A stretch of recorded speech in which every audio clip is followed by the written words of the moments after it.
Our next speaker is Dr. Ben Malphrus. So I grew up, like many of you in the audience, during the space age. That's me there at the age of 5 with my Mercury space capsule. I got bitten early by the bug, but I grew up in the early stages of the space age. I mean, I got to see the Apollo rockets. I remember vividly the Apollo landing, 11 landing on the moon. So I, much like the governor, I was, Star Trek fan. I was Apollo fan. It was incredible. So I was inspired from a very early age to explore space. I've never wanted to do anything other than a career in space. And I had a long career in astrophysics, now doing nanosatellites. So the dream more or less came true. But there was a little bit of a problem from the early age to where we are now, because here's where I thought we would be in 2001. I mean, heck, you guys all read Space Odyssey, right? This is where I thought we would be when I'm my age now. I thought we would have mining colonies on the moon, extracting the moon for helium-3 and its mineralogy. I thought we'd be on Mars, astronauts on Mars and cosmonauts. I thought we would be doing really cool things in space. And we're not quite there yet. But there is good news. We're along the way. We're well along the way.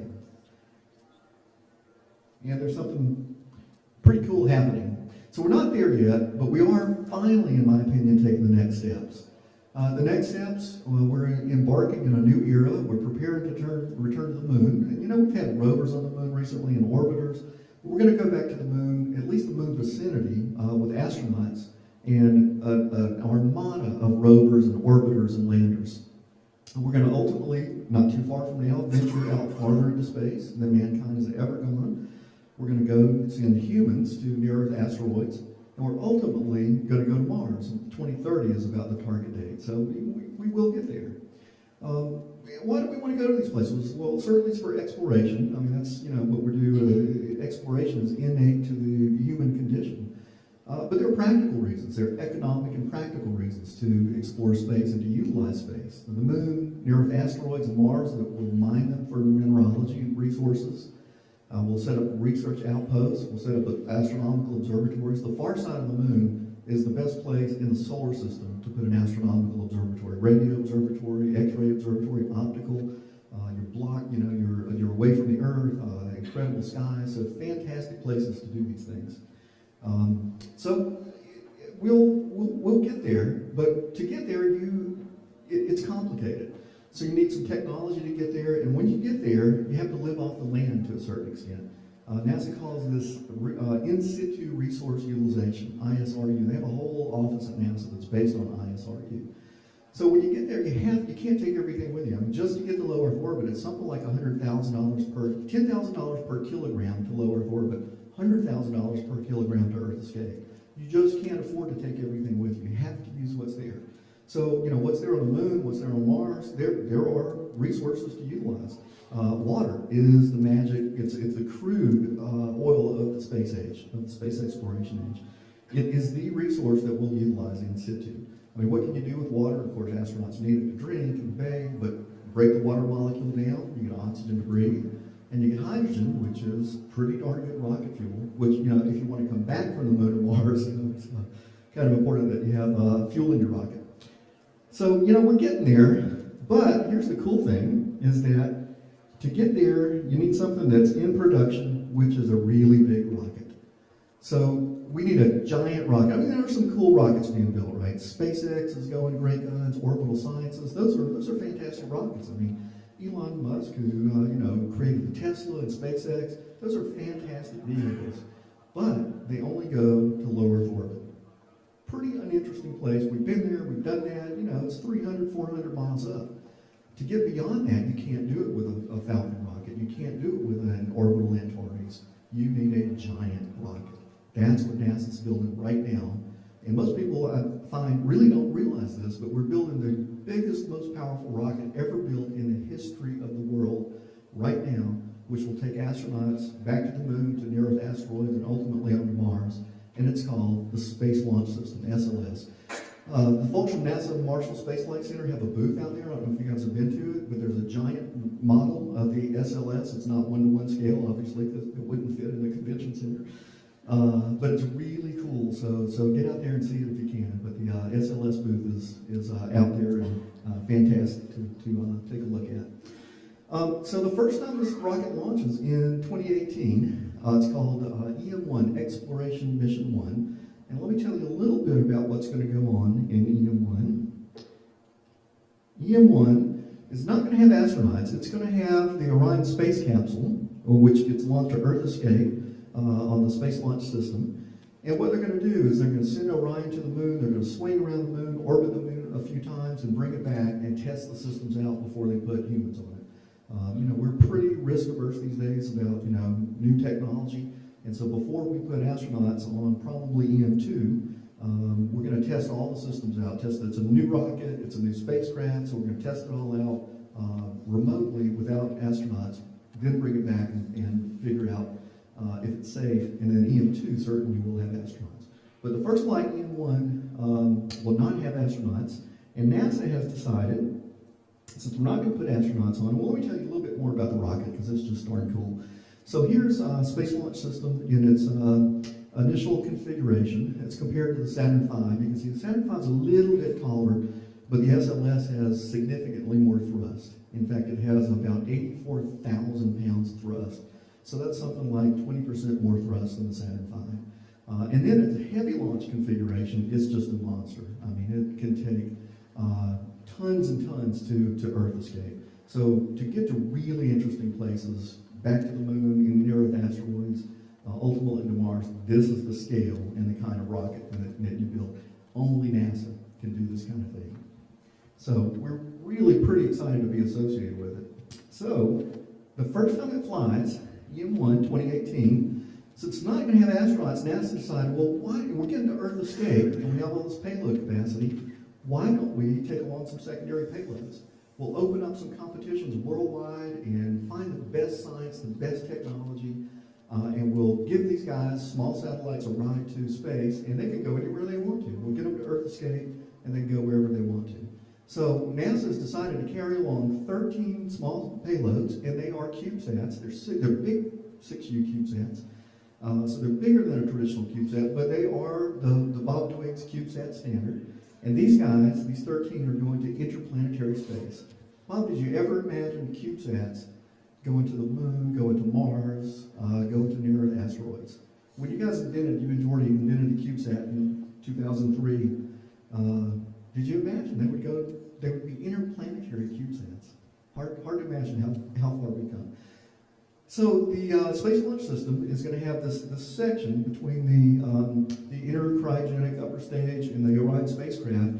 That's a MSA. It's a multi-stage adapter. And here's the cool thing: you can see the MSA there. They have a section, a mock-up of a section at the SLS booth, so you can actually go see what it looks like. It's full-scale section of the adapter, and there are 13 deployers there, 13 areas where secondary payloads can get a ride and get to Earth escape. And they have chosen something like 10 of the 13 so far. The first 3 that were chosen were all NASA payloads. They were all NASA spacecraft: NASA JPL, NASA Marshall Space Flight Center, NASA Ames. The next round that came up for competition, they opened it up to anybody else outside of NASA included, but anybody else outside of NASA. And we won one of the competitions, Lunar IceCube. Interesting that the competition is called Next Step, which is really sort of the next steps in the return to beyond LEO space. So we're really ecstatic that we were one of the 13 spacecraft that have been chosen. They're all going to different places. Any near-Earth asteroid scout's going to an asteroid. Actually, Lunar HMAP is going to the moon with us. We're going to coordinate observations. But these are the 13, or several of the 13, include some international spacecraft that are being tagged along with SLS on EM1. So it's going to launch in 2018. The spacecraft, Lunar IceCube, you can see a full-scale model of it out by the NASA booth. The size of a carry-along piece of luggage. And we've got a number of great partners. NASA Goddard Space Flight Center is building the payload instrument, which is an infrared spectrometer. The Jet Propulsion Laboratory, we have our science PI at JPL. Busek is a propulsion company, an MIT spinoff, and they're building the RF ion engine. I'll say a quick word about that. And then Vermont Tech, a small college, much like us, up in Vermont, is actually doing the software development. So it's an interesting collaboration between a lot of folks. But Morehead's the lead, and we are building the spacecraft here at Morehead. Already started.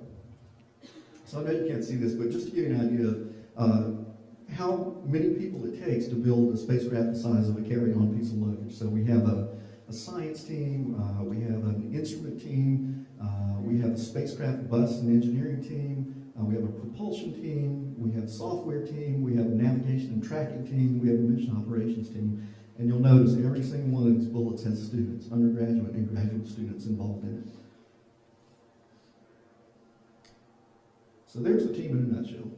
So why Morehead and why Kentucky? When you have an opportunity to get a ride on the largest, most powerful rocket ever built, how in the world do we get chosen? Well, we've gained experience over the years. We've built and launched 5 satellites in various designs, ranging from 1U, 2U, 3U CubeSats to microsats. We've got experience with mission operations. We've worked with a variety of partners and customers. So we've gained significant experience. So that was our portfolio of spacecraft that we've launched. And how does a small university, do such wonderful things? And in part, it is through partnership. Donata Williams talking about partnerships, and I think that was key. Because here's the thing: is we can punch above our weight by going together with partners on different contracts. So we work with Honeywell, we work with the Jet Propulsion Lab, Space Tango, of course. Innovation Network. There's a list of partners that are worldwide. And what we do is partner with companies and other government agencies that are really good at something where we might not have strengths. And together, in collaboration, we can really do some neat things. So that's part of our secret. But let me tell you a little bit about the IceCube mission. So you guys have seen the infrastructure at Morehead, but let me tell you in the few minutes I have left about IceCube itself. So it's going to get a ride to Earth Escape on the SLS, and what it's going to do is get to the moon, and it's going to orbit the moon and use an infrared spectrometer to look at the signature of water ice. Again, water is important on the moon because when we go back, we're going to stay. Last time we were in the moon in the late 60s, early 70s, we planted flags and left boot prints, picked up some rocks, learned how the moon was formed, and came home. We go back, we're going to build outposts, we're going to mine the moon for its mineralogy, we need to learn how to live off the land. So we're trying to figure out not only where the water is on the moon, but how much of it's there, how much of it is usable, and how it transports from the mid-latitudes to where it's primarily located in the extreme deep craters. There are craters in the north and south pole of the moon that are so deep and so far north or so far south that sunlight has never shone there in the history of the solar system. So they're extraordinarily cold traps. So that's where the water freezes out. But it's probably created in the mid-latitudes, and how does it migrate from the mid-latitudes to these cold traps? That's what we're trying to figure out with lunar IceCubes, trying to understand the transport physics associated with water ice. So that's our goal. So we're going to characterize the water ice with an infrared spectrometer over the course of the lunar day and see if we can understand how it works. And if I can figure out where my cursor is, I can go to the next slide. There we go. So how do you get there with SLS? Well, SLS is going to launch to low Earth orbit. The Orion spacecraft, along with the upper stage, is going to orbit the Earth a couple times. Then it's going to send the interim cryogenic stage after it separates from the Orion spacecraft to the moon. And then we get there in a little bit different route. So after SLS upper stage and Orion gets to the moon, we can't get there. Here's the thing. So we get a ride to Earth Escape. And we get to the moon in 5.5 days, just like the astronauts did. The Apollo, they got there in 3.5 days. But here's the problem. You're going 25,000 miles an hour when you get there. We can't stop. We don't have enough energy to stop. So instead of stopping when we get to the moon, we got to swing back by the Earth and get in the right energy state. We go way out to a different place in space. I'll show you a little bit more detail. Then finally we get back to the moon with the right energy state, and we can be captured by the moon's gravity and spiral down into our science orbit. But it's a little bit more complicated than that. So let me tell you just a little bit about the story of how you get there. So we get a ride to Earth Escape. That's great. Okay. So there's this thing called delta V. It's the energy that you need to move to from one place to another in the universe. And students probably know all about delta V. To get from Earth escape to a lunar orbit, you need 2.8 kilometers per second in delta V. Okay, keep that number in mind. So we've got a great propulsion system. It's a fantastic system. It's an RF ion cutting-edge propulsion system designed by Morehead and a company up in Massachusetts called Busek. And it creates a plasma field using a high-power system, ejects a high-velocity stream of ions out one end and propels the spacecraft out the other side. This is a photo of the engine actually firing at Busek. I took this with my cell phone. Pretty good picture for cell phone quality. Huh? So it's an incredible engine. So, you know, got this great engine in a little spacecraft.